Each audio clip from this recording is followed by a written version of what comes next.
장인님, 인젠 내가 이렇게 뒤통수를 긋고 나이가 찼으니 성례를 시켜줘야 하지 않겠느냐고 하면 대답이 늘 이 자식아, 성례구 보고 미처 자라야지 하고 만다. 이 자라야 한다는 것은 내가 아니라 장차 내 아내가 될 점순이의 키말이다. 내가 여기에 와서 돈 한 푼 안 받고 일하기를 3년 하고 꼬박 7달 동안을 했다. 그런데도 미처 못 자랐다니까 이 키는 언제야 자라는 겐지 짜장 영문 모른다. 일을 좀 더 잘해야 한다든지 혹은 밥을 많이 먹는다고 노상 걱정이니까 좀 덜 먹어야 한다든지 하면 나도 얼마든지 할 말이 많다. 하지만 점순이가 아직 어리니까 더 자라야 한다는 여기에는 어째 볼 수 없이 그만 빙빙하고 만다. 이래서 나는 애초 계약이 잘못된 걸 알았다. 2태면 2태, 3년이면 3년, 기한을 딱 작정하고 일을 했어야 할 것이다. 덮어놓고 딸이 잘하는 대로 성례를 시켜주마 했으니 누가 늘 지키고 섰는 것도 아니고 그 키가 언제 자라는지 알 수 있는가. 그리고 난 사람의 키가 무럭무럭 자라는 줄만 알았지 붙박이 키에 모로만 벌어지는 몸도 있는 것을 누가 알았으랴. 때가 되면 장인님이 어련하랴 싶어서 군소리 없이 꾸벅꾸벅 일만 해왔다. 그런 말이다. 장인님이 제가 다 알아차려서 참 너 일 많이 했다. 고만 장가들어라 하고 살림도 내주고 해야 나도 좋을 것이 아니냐. 시치미를 딱 대고 도리어 그런 소리가 나올까 봐서 지레 펄펄 뛰고 이하다니다. 명색이 좋아서 대릴 싸위지 일하기에는 싱겁기도 할 뿐더러 이건 참 아무것도 아니다. 숙맥이 그걸 모르고 점순이의 키 자라기만 까맣게 기다리지 않았나. 언젠가는 하도 갑갑해서 자를 가지고 덤벼들어서 그 키를 한번 재볼까 했다. 마는 우리의 장인님이 내외를 해야 한다고 해서 마주서 이야기 한마디 하는 법 없다. 우물길에서 언제나 마주칠 적이면 겨우 눈어림으로 재보고 하는 것인데 그럴 적마다 나는 저만큼 가서 재미 키도 하고 논뚝에다 침을 퇴 뱉는다. 아무리 잘 봐야 내 겨드랑, 다른 사람보다 좀 크긴 하지만 내 겨드랑 밑에서 너물락 말락 밤낮 요 모양이다. 개 돼지는 푹푹 크는데 왜 이리도 사람은 안 크는지 한동안 머리가 아프도록 궁리를 해보았다. 아하, 물동이를 잡고 이니까 뼈다귀가 옴츠러드나 보다 하고 내가 넌짓넌짓이 그 물을 대신 길어도 주었다. 뿐만 아니라 나무를 하러 가면 선앙당에 돌을 올려놓고 점순이의 키 좀 크게 해줍소사. 그러면 다음엔 떡 갖다 놓고 고사 드립 주니까 하고 치성도 한두 번 드린 것이 아니다. 어떻게 되먹은 키인지 이래도 막무가내니 그래 내 어저께 싸운 것이지 결코 장인님이 밉다든가 해서가 아니다. 뭐를 묻다가 가만히 생각을 해보니까 또 싱겁다. 이 벼가 자라서 점순이가 먹고 좀 큰다면 모르지만 그렇지도 못한 걸 내 심어서 뭘 하는 거냐. 해마다 앞으로 축 붉어지는 장인님의 아랫배가 너무 먹는 걸 모르고 냉병이라나? 그 배를 불리기 위하여 심곤 조금도 쉽지 않다. 아이고 배야. 난 뭘 붓다 말고 배를 쓰다듬으면서 그대로 논둑으로 기어올랐다. 그리고 겨드랑이에 꼈던 벼 담긴 키를 그냥 땅바닥에 털썩 떨어치며 나도 털썩 주저앉았다. 일이 암만 바빠도 나 배 아프면 고만이니까. 아픈 사람이 누가 일을 하느냐. 파릇파릇 돋아오른 풀 한 줌을 뜯어들고 다리의 거머리를 쓱쓱 문지르며 장인님의 얼굴을 쳐다보았다. 논 가운데서 장인님도 이상한 눈을 해가지고 한참 날 노려보더니 너 이 자식 왜 또 이래? 어? 배가 좀 아파서요 하고 풀 위에 슬며시 쓰러지니까 장인님은 약이 올랐다. 저도 논에서 철벙철벙 두구로 올라오더니 차분참 내 멱살을 움켜잡고 뺨을 치는 것이 아닌가. 이 자식아, 일하다 말면 누굴 망해놓을 속셈이냐? 이 대가리를 까눌 자식. 우리 장인님은 약이 오르면 이렇게 손버릇이 아주 못됐다. 또 사위에게 이 자식 저 자식 하는 이놈의 장인님은 어디 있느냐. 오죽해야 우리 동네에서 누굴 물러나고 그에게 욕을 안 먹는 사람은 명이 짧다 한다. 조그만 아이들까지도 그를 돌려 세워놓고 욕필이, 본 이름이 봉필이니까 욕필이 욕필이 하고 손가락질을 할 만치 두루 인심을 잃었다. 허나 인심을 정말 잃었다면 욕보다 읍의 배참봉땡 마름으로 더 잃었다. 본디 마름이란 욕 잘하고 사람 잘 치고 그리고 생김 생기길 호박개 같아야 쓰는 거지만 장인님은 외양이 똑 됐다. 장인이 닭말이나 좀 보내지 않는다든가 애벌론 때 품을 좀 안 준다든가 하면 그해 가을에는 영락없이 땅이 뚝뚝 떨어진다. 그러면 미리부터 돈도 먹고 술도 먹이고 안달재신으로 돌아치던 놈이 그 땅을 슬쩍 돌라앉는다. 이 바람에 장인님 집 외양간에는 눈깔 커다란 황소한 놈이 절로 엉금엉금 기어들고 동네 사람들은 그 욕을 다 먹어가면서도 그래도 굽실굽실하는 게 아닌가. 그러나 내겐 장인님이 감히 큰소리할 계제가 못 된다. 뒷생각은 못하고 뺨 한 대를 딱 때려놓고는 장인님은 무색해서 덤덤히 쓴침만 삼킨다. 난 그 속을 퍽 잘 안다.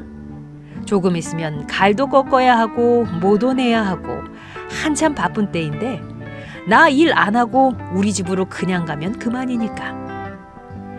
작년 이맘때도 트집을 좀 하니까 늦잠 잔다고 돌멩이를 집어던져서 자는 놈의 발목을 삐게 해놨다. 사날씩이나 건성 끙끙 앓았더니 종당에는 거반 울상이 되지 않았던가. 예, 그만 일어나 일 좀 해라. 그래야 올가을에 벼 잘 되면 너 장가들지 않니? 그래 귀가 번쩍 띄어서 그날로 일어나서 남이 이틀 품들일 논을 혼자 삶아 놓으니까 장인님도 눈깔이 커다랗게 놀랐다. 그럼 정말로 가을에 와서 혼인을 시켜줘야 원 경우가 옳지 않겠나.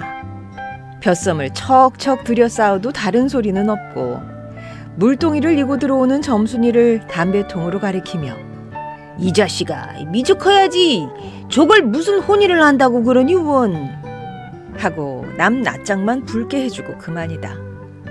골길에 그저 이놈의 장인님 하고 대돌에다 메꽂고 우리 고향으로 내뺄까 하다가 꾹꾹 참고 말았다. 참말이지 난 이 꼴하고는 집으로 차마 못 간다. 장가를 들러갔다가 오죽 못났어야 그대로 쫓겨왔느냐고 손가락질을 받을 테니까. 논둑에서 벌떡 일어나 한풀 죽은 장인님 앞으로 다가서며 난 갈테야요. 그동안 사경 쳐내슈. 너 사위로 왔지 어디 머슴살로 왔니? 그러면 얼진 성례를 해줘야 안 하지요. 밤낮 부려만 먹고 해준다. 글쎄 내가 안 하는 거냐? 그년이 안 크니까. 하고 얼음얼음 담배만 담으면서 늘 하는 소리를 또 늘어놓는다. 이렇게 따져나가면 언제든지 늘 나만 미치고 만다. 이번엔 안 된다 하고 대뜸 구장님한테로 판단 가자고 소매자락을 내끌었다. 아, 이 자식이 왜 이래 어른을. 안 간다고 뻗디디고 이렇게 호령은 제 맘대로 하지만 장인님 제가 내 기운은 못 당한다. 막 부려먹고 딸은 안 주고 게다 땅땅 치는 건 다 뭐야. 그러나 내 사실 참 장인님이 미워서 그런 것은 아니다. 그 전날 왜 내가 쇠고개 맞은 봉우리 화전밭을 혼자 갈고 있지 않았느냐. 밭 가생이로 돌 적마다 야릇한 꽃내가 물컥물컥 꼴을 찌르고 머리 위에서 벌들은 가끔 붕붕 소리를 친다. 바위 틈에서 샘물 소리밖에 안 들리는 산골짜기니까 맑은 하늘의 봄볕은 이불 속까지 따스하고 꼭 꿈꾸는 것 같다. 나는 몸이 나른하고 몸살병을 아직 모르지만 몸살이 나려고 그러는지 가슴이 울렁울렁하고 이랬다. 이러이 마리 맘마마. 이렇게 노래를 하며 소를 부리면 여느 때 같으면 어깨가 으쓱으쓱한다. 웬일인지 밭을 반도 갈지 않아서 온몸이 맥이 풀리고 대고 짜증만 난다. 공연히 소만 드립다 두들기며 아니야 이 망할 자식의 소 장인님의 소니까 대리를 꺾어줄라. 그러나 내 속은 정말 아니야 때문이 아니라 점심을 이고 온 점순이의 키를 보고 우라가 났던 것이다. 점순이는 뭐 그리 썩 이쁜 계집애는 못 된다. 그렇다고 또 개떡이냐 하면 그런 것도 아니고 꼭 내 아내가 돼야 할 만치 그저 툭툭하게 생긴 얼굴이다. 나보다 10년이 아래니까 올해 16인데 몸은 남보다 2살이나 덜 자랐다. 남은 잘도 훤칠이들 크건만 이건 위아래가 뭉툭한 것이 내 눈에는 할 일 없이 감참해 같다. 참외 중에는 감참외가 제일 맛 좋고 이쁘니까 말이다. 둥글고 커다란 눈은 서글서글하니 좋고 좀 지쳐 찢어졌지만 입은 밥술이나 톡톡히 먹음직하니 좋다. 아따, 밥만 많이 먹게 되면 팔자는 고만 아니냐. 혼데 한 가지 파가 있다면 가끔가다 몸이 장인님은 이걸 채신이 없이 들까분다고 하지만 너무 빨리빨리 논다. 그래서 밥을 나르다가 때없이 풀밭에다 깨박을 쳐서 흑두성의 밥을 곧잘 먹인다. 안 먹으면 무안해할까 봐서 이걸 씹고 앉았노라면 으적으적 소리만 나고 돌을 먹는 겐지 밥을 먹는 겐지. 그러나 이날은 웬일인지 성한 밥채로 밭머리에 곱게 내려놓았다. 그리고 또 내외를 해야 하니까 저만큼 떨어져 이쪽으로 등을 향하고 웅크리고 앉아서 그릇 나기를 기다린다. 내가 다 먹고 물러섰을 때 그릇을 와서 챙기는데 난 깜짝 놀라지 않았느냐. 고개를 푹 숙이고 밥 함지에 그릇을 포개면서 날더러 들으라는지 혹은 제 소린지 밤낮 일만 하다 말 텐가 하고 혼자서 쫑알거린다.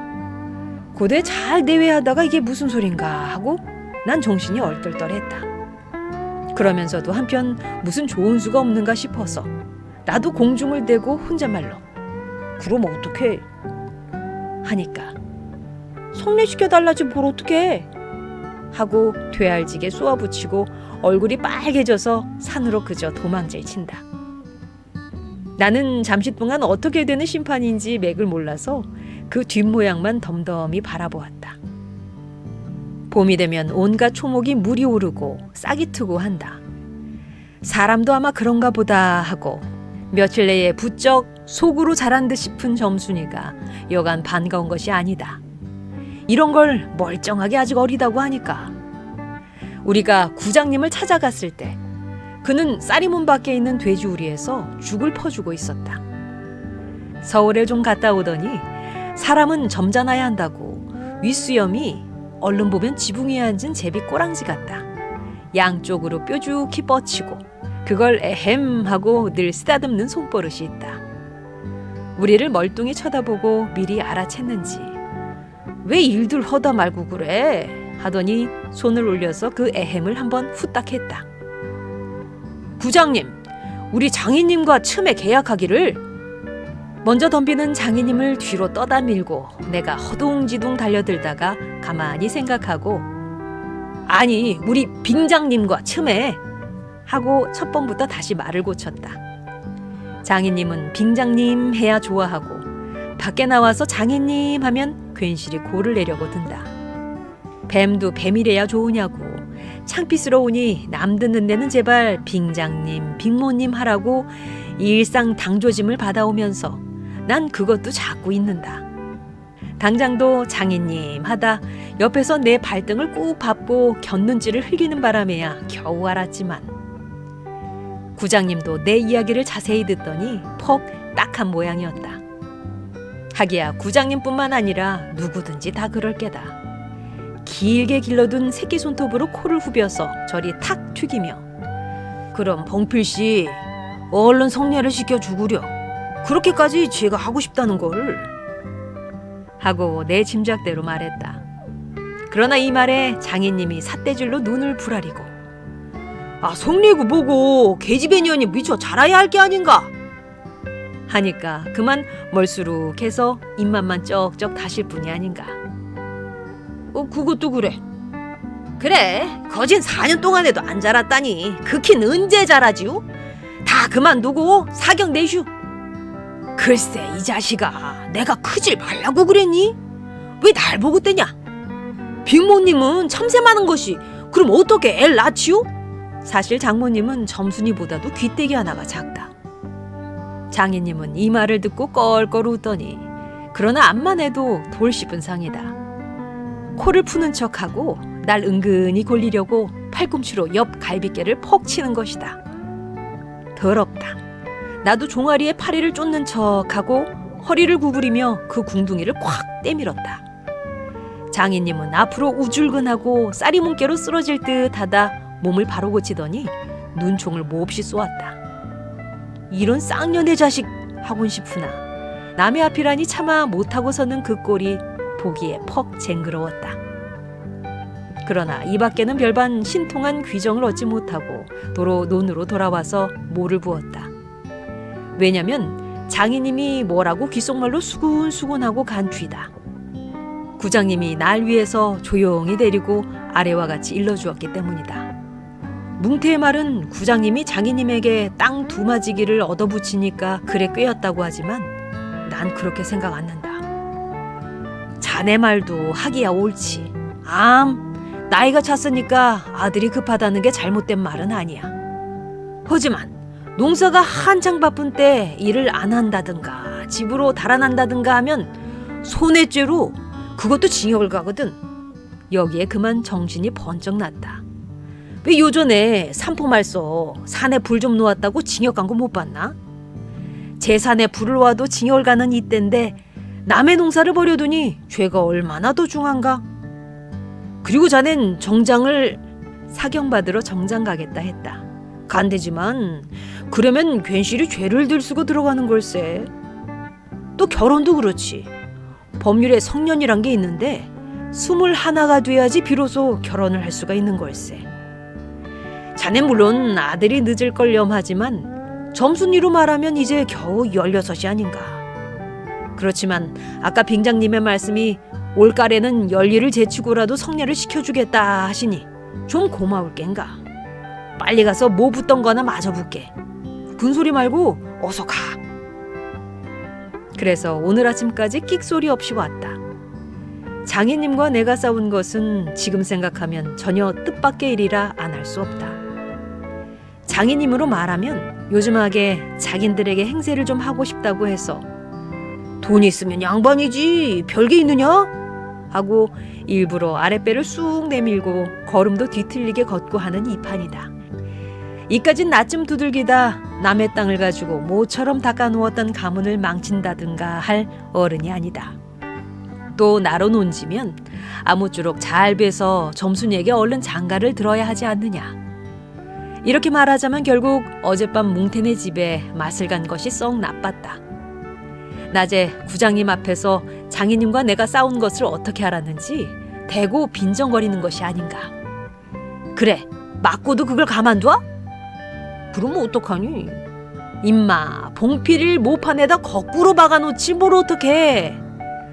하고 괜히 내 대신 화를 내가지고 주먹질을 하다 등잔까지 쳤다. 놈이 본시 괄괄은 하지만 그래놓고 날더러 석유값을 물라고 막 지다위를 붓는다. 난 어안이 벙벙해서 잠자코 앉아있으니까 저만 연방짓거리는 소리가 밤낮 일만 해주고 있을 테냐? 영득이는 1년을 살고도 장가를 들었는데 넌 4년이나 살고도 더 살아야 해? 내가 3번째 사위인 줄이나 아니? 3번째 사위. 남의 일이라도 분하다 이 자식아. 우물에가 빠져 죽어. 나중에는 겨우 손톱으로 목을 따라고까지 하고 제 아들같이 함부로 훅닥이었다. 별의별 소리를 다해서 그대로 옮길 수는 없으나 그 줄거리는 이렇다. 우리 장인님 딸이 셋이 있는데 맏딸은 재작년 가을에 시집을 갔다. 정말은 시집을 간 것이 아니라 그 딸도 대릴사위를 해가지고 있다가 내보냈다. 그런데 딸이 10살 때부터 19, 즉 10년 동안에 대릴사위를 갈아들이기를 동네에선 사위부자라고 이름이 났지만은 열놈이란 참 너무 많다. 장인님이 아들은 없고 딸만 있는 거로 그 다음 딸을 대릴사위를 해올 때까지 부려먹지 않으면 안 된다. 물론 머슴을 두면 좋지만 그건 돈이 드니까 일 잘하는 놈을 고르느라고 연방 바꿔드렸다. 또 한편 놈들이 욕만 줄창 퍼붓고 심의도 부려먹으니까 벨이 상해서 달아나기도 했겠지. 점순이는 둘째 딸인데 내가 일테면 그 세 번째 대릴 사이로 들어온 셈이다. 내담으로 네 번째 놈이 들어올 것을 내가 일도 잘하고 그리고 사람이 좀 어수룩하니까 장인님이 잔뜩 붙들고 놓질 않는다. 셋째 딸이 이제 6살, 적어도 10살은 돼야 대릴 사이를 할 테므로 그동안은 죽도록 부려먹어야 된다. 그러니 이제는 속 좀 차리고 장가를 들여달라고 떼를 쓰고 나자빠져라 이것이다. 나는 건으로 엉엉 하며 귀뚱으로 들었다. 뭉태는 땅을 얻어붙이다가 떨어진 뒤로는 장인님만 보면 공연히 못 먹어서 으르렁거린다. 그것도 장인님이 저 달라고 할 적에 제 집에서 위한다는 그 감투, 예전에 원님이 쓰던 것이라나 옆구리에 뽕뽕 좀 먹은 걸레를 선뜻 주었다면 그럴 리도 없었던걸. 그러나 나는 뭉태란 놈의 말을 전수히 고지 듣지 않았다. 꼭 고지 들었다면 간밤에 와서 장인님과 싸웠지 무사히 있었을 리가 없지 않는가. 그러면 딸에게까지 인심을 잃은 장인님이 혼자 나빴다. 실토이지 나는 점순이가 아침상을 가지고 나올 때까지는 오늘은 또 얼마나 밥을 담았나 하고 이것만 생각했다. 상에는 된장찌개하고 간장 한 종지, 조밥 한 그릇, 그리고 밥보다 더 수부룩하게 담은 산나물이 한 대접. 이렇다. 나물은 점순이가 틈틈이 해오니까 2대접이고 4대접이고 멋대로 먹어도 좋으나 밥은 장인님이 한 사발 외엔 더 주지 말라고 해서 안 된다. 그런데 점순이가 그 상을 내 앞에 내려놓으며 제 말로 짓거리는 소리가 구장님한테 갔다 그냥 온당 그래? 하고 엊그제 산에서와 같이 되우 쫑알거린다. 나는 내가 더 단단히 덤비지 않고 만 것이 좀 어리석었다 속으로 그랬다. 나도 저쪽 벽을 향하여 외면하면서 내 말로 안 된다는 걸 그럼 어떡한다 하니까 쇠물 잡아채지 그냥 둬? 이 바보야? 하고 또 얼굴이 빨개지면서 성을 내며 안으로 셀쭉하니 튀들어가지 않느냐. 이때 아무도 본 사람이 없었게 망정이지 보았다면 내 얼굴이 애미 잃은 황새새끼처럼 가엾다 했을 것이다. 사실 이때만치 슬펐던 일이 또 있었는지 모른다. 다른 사람은 암만 못생겼다 해도 괜찮지만 내 아내될 점순이가 병신으로 본다면 참 신세는 따분하다. 밥을 먹은 뒤 지게를 지고 일터로 가려 하다 도로 벗어던지고 바깥마당 공석 위에 들어누워서 나는 차라리 죽느니만 같지 못하다 생각했다. 내가 일 안 하면 장인님 저는 나이가 먹어서 못하고 결국 농사 못 짓고 만다. 뒷짐으로 트림을 꿀꺽하고 대문 밖으로 나오다 날 보고서 이 자식아 너 왜 또 이러니? 관격이 났어요. 아이고 배야 기껏 밥 처먹고 나서 무슨 관격이야. 남의 농사 버려주면 이 자식아 징역 간다 봐라. 가도 좋아요. 아이고 배야. 참말 난 일 안 해서 징역 가도 좋다 생각했다. 이루 아들을 낳아도 그 앞에서 바보 바보 이렇게 별명을 들을 테니까 오늘은 10쪽이 난데도 결정을 내고 싶었다. 장인님이 일어나라고 해도 내가 안 일어나니까 눈에 독이 올라서 저편으로 힝하게 가더니 지게 막대기를 들고 왔다. 그리고 그걸로 내 허리를 마치 돌 떠넘기듯이 쿡 찍어서 넘기고 했다. 밥을 잔뜩 먹어 딱딱한 배가 그럴 적마다 퉁겨지면서 벨창이 꼿꼿한 것이 여간 캥기지 않았다. 그래도 안 일어나니까 이번에는 배를 지게 막대기로 위에서 쿡쿡 찌르고 발길로 옆구리를 차고 했다. 장인님은 원체 심술이 굳어서 그러지만 나도 저만 못지않게 배를 채웠다. 아픈 것을 눈을 꽉 감고 넌 해라 난 재밌단 듯이 있었으나 볼기짝을 후려갈길 적에는 나도 모르는 결에 벌떡 일어나서 그 수염을 잡아챘다. 많은 내 골이 난 것이 아니라 정말은 아까부터 벽 뒤 울타리 구멍으로 점순이가 우리들의 꼴을 몰래 엿보고 있었기 때문이다.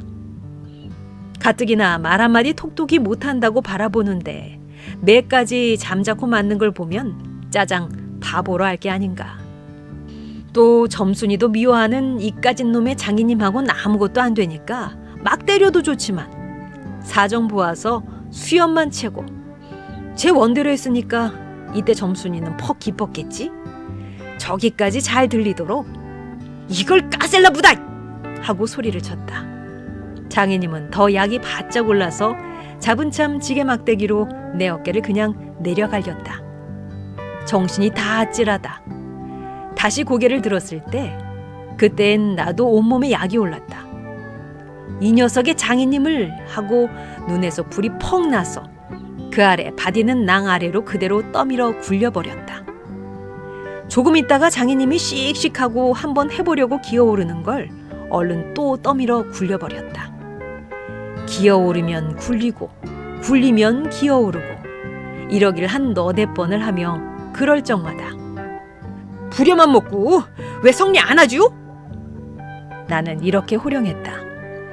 하지만 장인님이 선뜻 오냐 내리래도 성례시켜주마 했으면 나도 성가신 걸 그만두었을지 모른다. 나야 이러면 때린 건 아니니까 나중에 장인 쳤다는 누명도 안 들을 터이고 얼마든지 해도 좋다. 한 번은 장인님이 헐떡헐떡 기어서 올라오더니 내 바짓가랭이를 요렇게 노리고서 단박 움켜잡고 매달렸다.